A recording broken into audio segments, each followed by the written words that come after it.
money like cashier. Get the money like a cashier. Customer, clientele. I was broke, that was last year. Getting money like cashier. Get the money like a cashier. Benjamin, nothing less.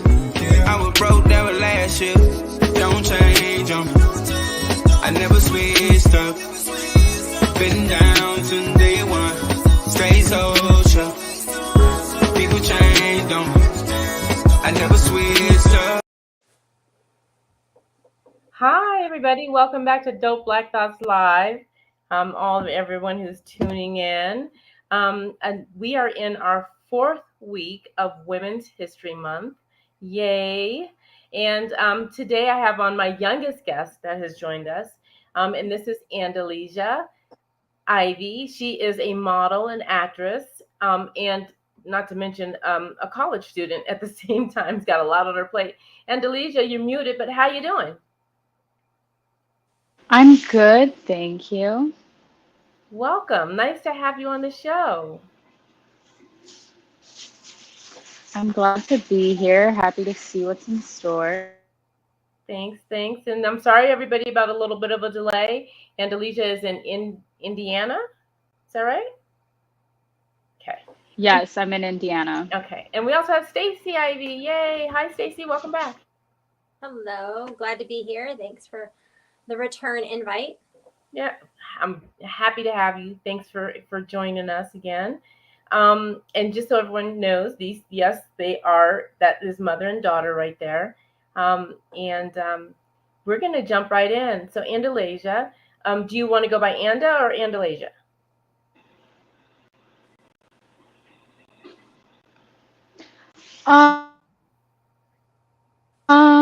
Honestly, I'd say whatever works for you. A lot of my friends call me Anda. Only my bosses really call me Andalesia, or my parents, or if your name is Pleasant and you happen to be my older brother, then yeah. So when you're not in trouble, Anda. Yes. I love it. So it looks like we might have a little bit of a delay, everybody. So I apologize in the beginning. But Anda, tell us a little bit about yourself. So I am a full-time college student right now. I'm taking like 23 credits.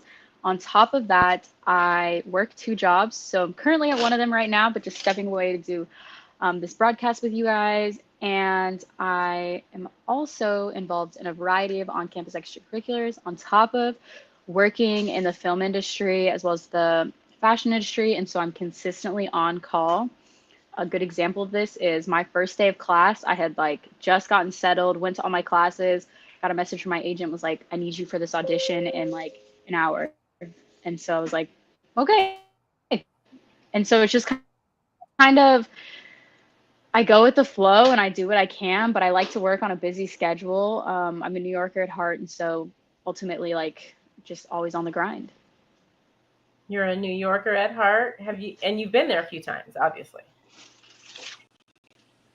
Yes, in fact, I have family out there, and then I have good family friends out there who I will live with in certain points when I'm out there, or for I need to go out there for a quick job or anything. So the goal is to eventually get a place of my own, but with being in class right now and having. Got it. So then, let's just jump right in then. You're a busy woman. I just don't know when you sleep, but this is the time to do it in your youth, right? That's when you have all the energy to do it. Congrats on, everything. And I hope, 23 credits in a semester, man, you really are burning those candles at both ends, but I know that you could do it. Tell me about how it was for you getting into the acting and modeling industry. The first time you got in, what propelled you? What made you want to get in?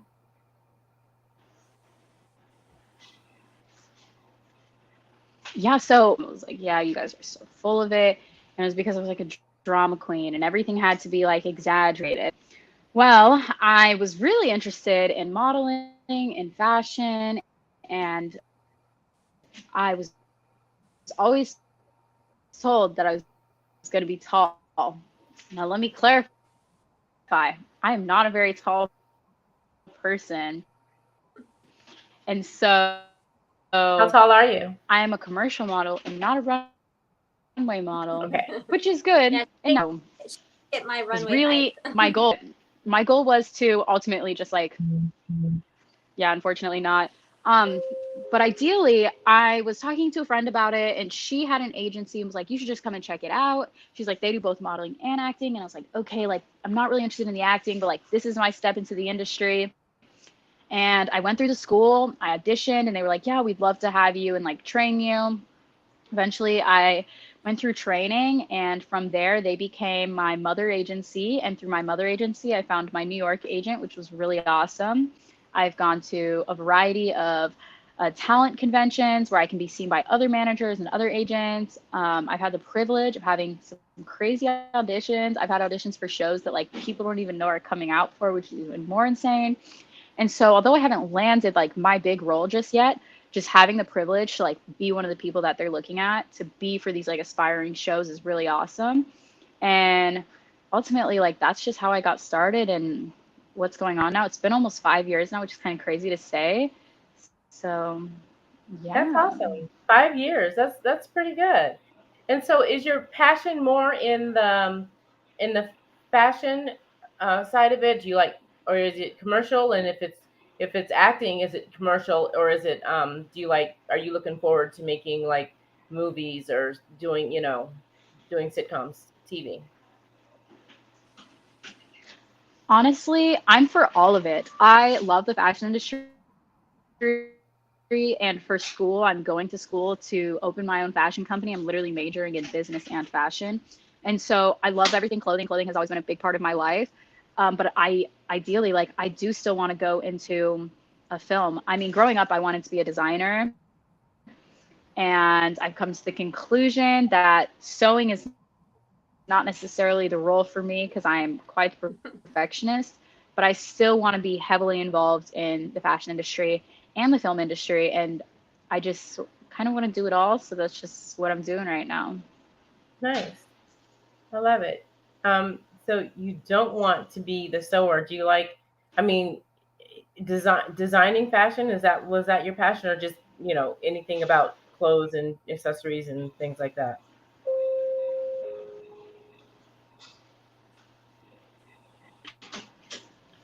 Honestly, I can sew, I do it. I just came to the conclusion that like growing up when I was sewing things that I am such a perfectionist that I would not get any product out because one missed stitch and I like throw it all out. And so growing up, I had a box called Mm. like failed designs where I just like, if I had a missed stitch, throw it in the box, like we're done with it. We don't look at it. And so that was when I really came to the conclusion that like, if I'm not finishing products is how I know like I can sketch it up for you. I can tell you what it's supposed to look like. I can help you with cutting the fabric. I can do everything, but do not let me sew the product because if I have one single stitch, I'm done. And I just can't operate that way. But I know that like I'm a big business nerd and I love everything fashion. And so I know that I can run a good company because I've been on the end of like not being like the one running the company. And so that's also like helped is just like navigating that like I want to be my own boss and learning that at a young age while also learning that like sewing, being a seamstress is not where my heart is. And so knowing that I can start the business and if I have one seamstress, then I'm set. Nice. So there's a comment for you. Get to see you in Harlem Fashion Week. Not to mention that Denver Fashion Week is coming up, y'all. I believe April 4th is the first day kickoff. Um, and then it goes through the 10th, is it? 11th? Um, are you doing anything as far as and I also wanted to let everybody know that for anyone out there thinking that modeling is only runway, there's so many lifetime opportunities for there's also so many opportunities for lifestyle models, and that's the category you fit into, Anna, is lifestyle. So that's wonderful. Tell me about how you feel the industry is for Black women right now. Do you have any? Have you come up against any obstacles with your skin color and people, treating you different as a Black woman? Oh, of course. To capitalize on Corey's comment, Harlem Fashion Week, I really wish I could be there right now. My goal is next season to go to Harlem Fashion Week because they have some of the most diverse fashion that I have looked up and that I've seen, and they capitalize on diversity, which is a really big deal. I know that Denver Fashion Week did, I think it was last season, last spring, they were explicitly looking for Black models. I've Hmm. auditioned for Denver Fashion Week like 2 or 3 times. Unfortunately, like in my height range, that is like as a lifestyle model. But unfortunately, I'm just like not necessarily the person they're looking for, which is completely okay because I have designers that I work with exclusively that I am what they're looking for. And so it's really interesting, like navigating like how designers have a specific person in mind that they're looking for physically, whether that is like that exact shoe size or that exact skin color. Like if your skin, like they have an idea of the person that they're looking for to wear that color. And if you don't meet that in any form, then it's done. And so it is, the industry is starting to open up. And I would definitely say that like the Black Lives Matter has helped add to that. But what I will say is it's not where it should be. And that's really difficult. And the same is in the film industry. Like, yes, we're seeing more people of color on camera, but not enough. And even as like a working actress who has an agent, I still have a hard time getting certain jobs and just getting auditions in general because most of them they're looking for is a white female or a white male, and I don't necessarily meet that. And Mm. so that can be just frustrating, is like having to pass up an audition because I'm not a white female. And Mm. so that's frustrating because I know I have the talent and I know I can kill a role and just like, oh, physically, I don't need it. We're looking for someone with brown hair, wears glasses, can do this kind of accent, but is white. And I'm like, well, I can do all of that, but I'm not white. And so it's one of those things that's a bit frustrating to say the least, but in due time, and as we get more Black directors and Black casting directors and people who are getting into the industry that are of color, I really think it's ultimately going to like set this new foundation of what it means to work in the film industry and to have a diverse group. So I've definitely experienced it. It's hopefully in due time we'll get there and that this growth will start to accelerate even more because right now it's not moving as fast as I feel like it should be.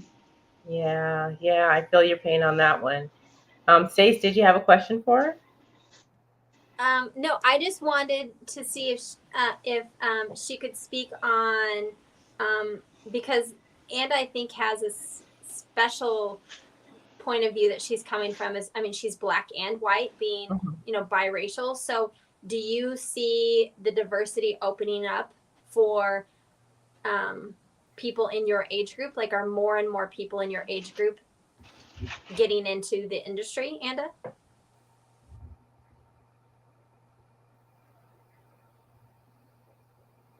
I do. I think she's frozen. Oh, Yeah, I maybe think she'll we. join back in a second here. So I know I we're think having we that do have. delay. Yeah, I think we do have a little bit of delay there. Oh, do we have you back, Anda? Did you hear that question? Oh no, can you hear me?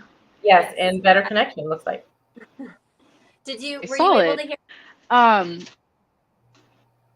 can you can you repeat it? I'm sorry. Yes, no, that's okay. I was actually curious if Hello? you can share with our viewers if more people in your age group, if it's opening up to a diverse population. Like if you're seeing more kids, more youth, more young adults of diversity that are getting into the industry, because it used to be strictly white, and so yes, it's opened up to Black, but because you're biracial, are you also seeing people that fit your category?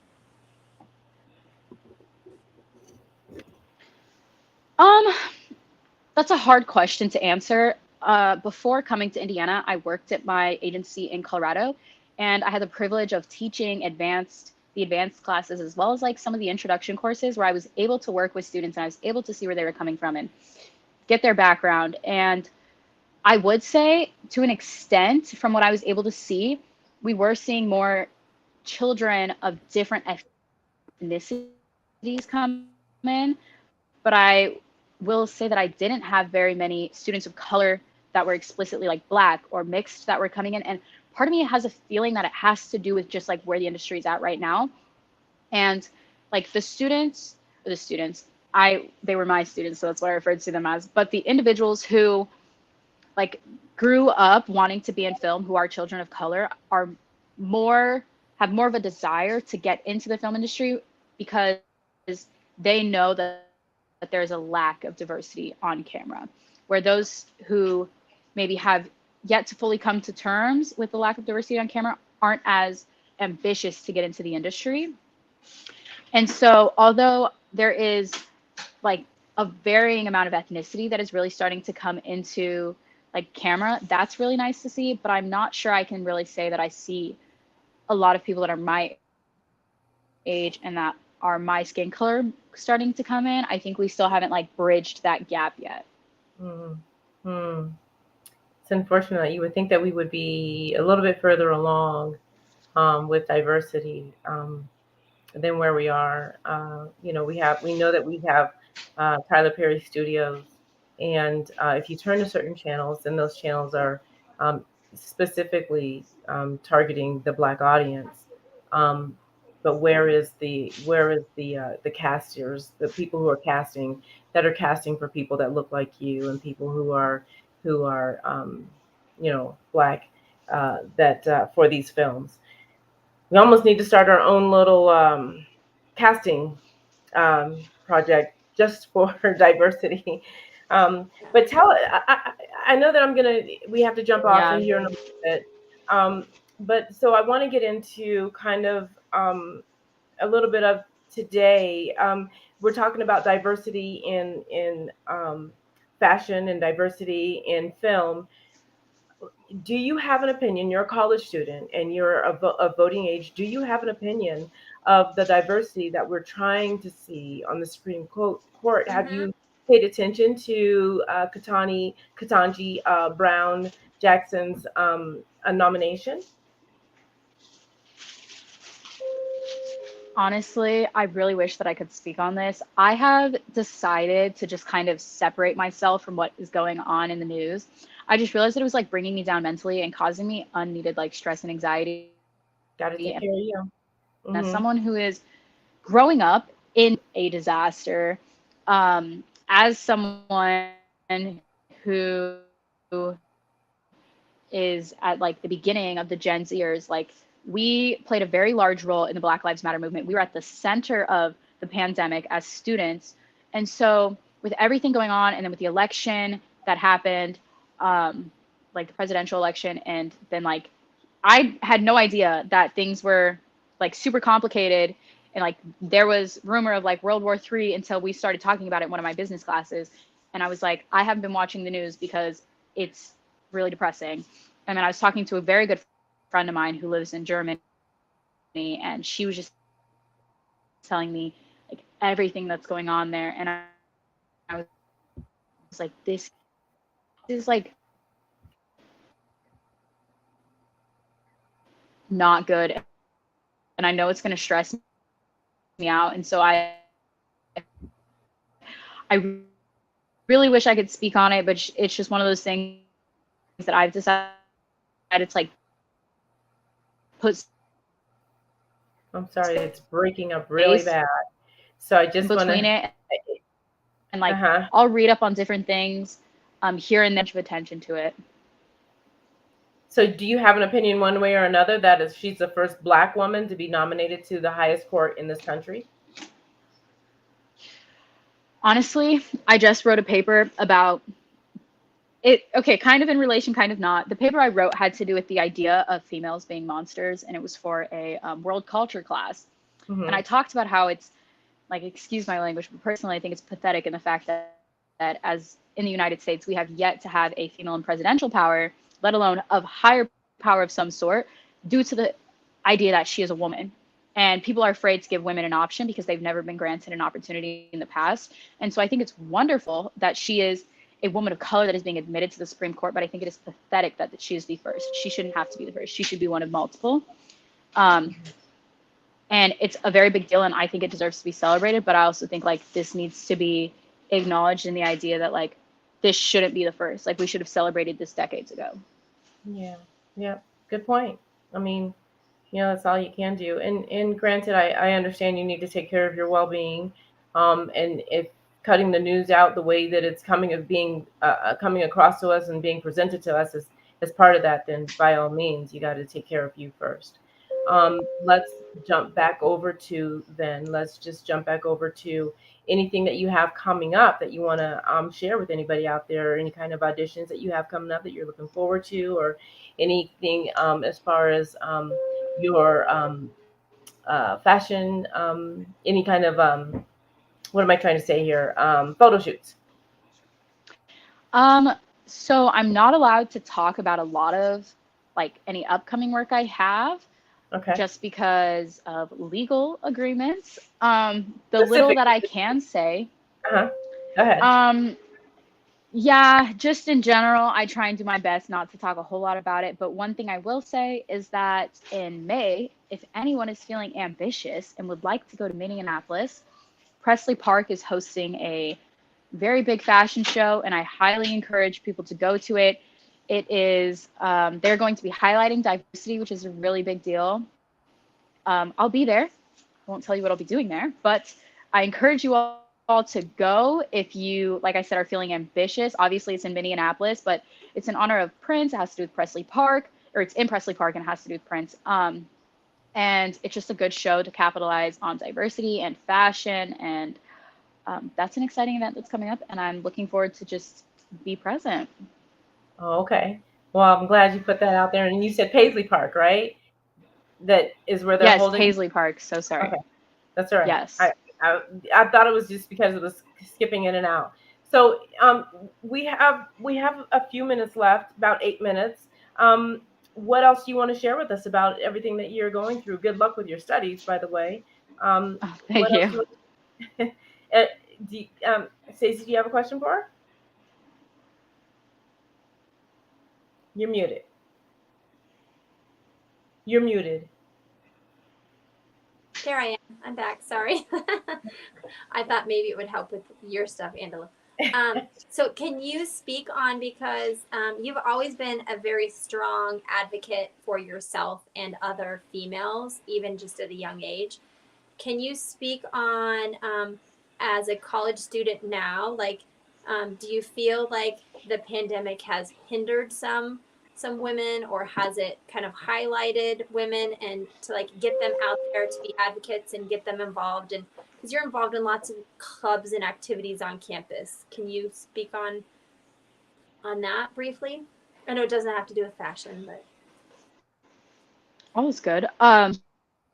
Yeah, so I definitely think the pan gave women in general more confidence.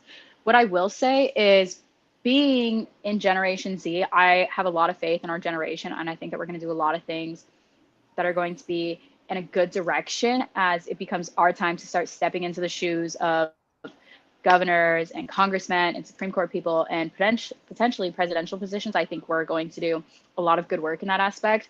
And I think the pandemic specifically has helped boost that, not only just for women, but people in general. But in terms of women, it has given them more of a voice. Like, I will definitely say that mental health has become more of a talked about thing since the pandemic. And as a Black woman who struggled with mental health extremely, I can definitely speak on the fact that like it was nice to see other people talking about it. And now I will like openly admit I have a therapist, and he's a Black male, and I am so like astounded in the fact that I get to speak to someone who's been through similar things that I have. And his wife is also a therapist, and she is a Black woman. And so being able to have the luxury to communicate with two people of color, one that I can relate to sexually, but one that I can just speak to, is eye-opening, and it's really nice to see. And it's something that I haven't been able to like have a conversation about because of the idea that like either like women in general are seen as like too sensitive, or Black women are seen as like angry, and just have this like stereotype around them that isn't positive. But like being able to like speak on these things, and I think a lot of people in general have been vocal about it. And I will say it has been more of a female crowd that is more vocal about these things, because as women we have been continuously like oppressed and put down, and so we're the ones we're talking about these things that like you have made us feel like XYZ and this is how we're doing, and self-care and self-love. It's not necessarily something you see a lot of men preaching about, is like self-love and self-care, which there are some that do, but it is primarily something that us females are communicating about. And I'm really like happy to see that, and almost having this like neutral community among women that like you're not alone. I love Love that. it. Thank you. Yep. Love it. So then, what are your, I know we're not trying to get back into politics or anything like that. So I'm trying to, tailor my questions a little more towards your self-care. You have a lot going on. You have 23 credit hours that you're doing. You have acting. You have modeling. What do you do when it comes to taking care of yourself? I'm glad that you have a therapist that you're able to speak to. Besides that, are you involved in meditation? What do you do to make sure that you are taking care of you? Good question. I do I do a variety of things. One thing I will say that I love doing, and some people won't call this self-care, but I call it self-care, especially as a college student. I will take a nap. If I do not feel like I am in the mindset to do something, I will take a nap, and that is self-care for me. I love getting my nails done. I love getting pedicures. Just got my nails off, so currently don't have any claws on, if you will. But I continuously will like go and get my nails done because it's just a time where I can like, I'm not allowed to be on my phone because obviously like they have my hands. And then it's just one of those things that I can just like decompress and just like relax. I love to get massages, even though I am young. They're so therapeutic. So Yeah. getting a massage, I love yoga. That's another thing that I like to do. And then just in general, just like being with friends is like self-care for me. Like surrounding myself with people that care about me and that I can have fun with. And like, I don't have to think about work. I don't have to think about, oh, what a homework assignment is to do. I can literally just have a good time, go out, go to dinner, literally do whatever. And I'd say those are some of like the biggest things that I do to take care of myself. I love it. I mean, those are all very meaningful to me. I am definitely team nap. Yay. So, well, anyway, I love it. Andalasia, thank you for coming on. It is about the time that I know that you have to jump off. I would not normally end this early. Everyone who's used to watching Dope Black Thoughts, we normally do an hour show, but Andalasia was a special show that we wanted to squeeze in here. We're thankful that you were able to come on, but we always end with a Dope Black Thought. So, do you have a dope black thought for everyone out there who's either going into the industry, in college, looking forward to something? Give us a dope black thought. Okay, as far as going into the industry goes, I would say you're going to get a lot of no's. Whether you're getting started, you're currently in the industry, but like know that you're in the right place and you got into it for a reason. And as someone just told me yesterday, and I had never heard this term, but maybe you guys have, it is to think past your nose. And I had never heard that before, and I think it is genius. The idea of thinking beyond what is in front of you. And I think everyone should do it. Take a nap.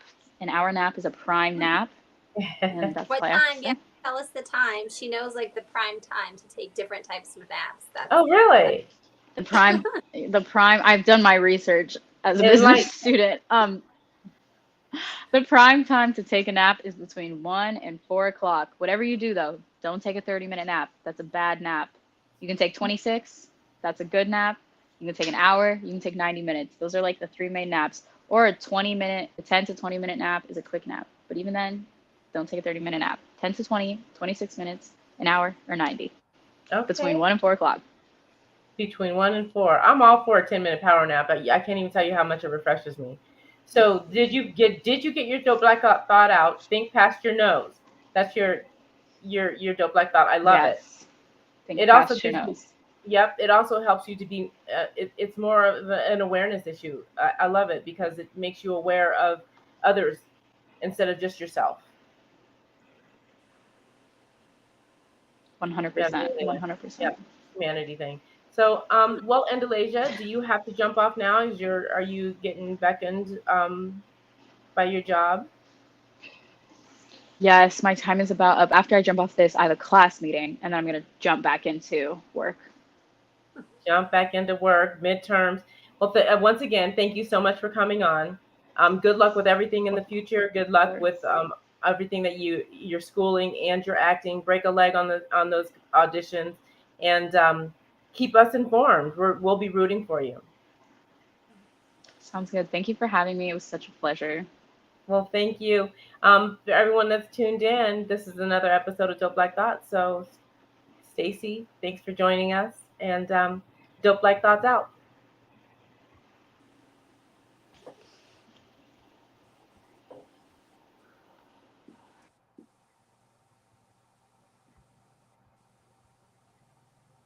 I wonder why she was getting so much crazy feedback or delay. I don't know, and I don't know where we're still live. I'll just end it.